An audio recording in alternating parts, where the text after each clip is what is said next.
Linebet hisob raqamini to'ldirishni ko'rib chiqamiz.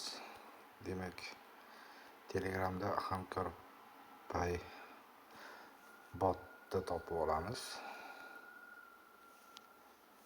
Xo'sh, hisob to'ldirish tugmasini bosamiz. Linebet belgilaymiz va o'zimizni ID raqamimizni kiritamiz bu yerga.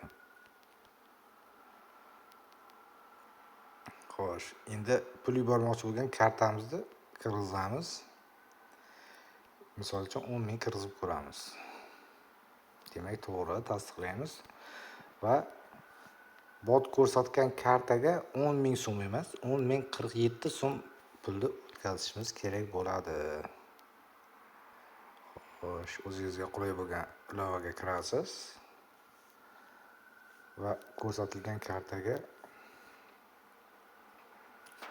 10 ming 43 shunaqamidi? 10 ming 47 ekan. 10 ming 47 so'm bo'lgan pulni o'tkazib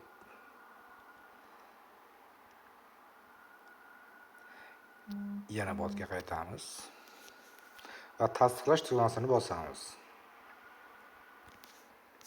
Demak, bot avtomat ravishda 3% bonus bilan qo'shib 10.348 so'm akkauntimizga o'tkazganini ko'rsatyapti. Endi akkauntga kirib tekshiramiz.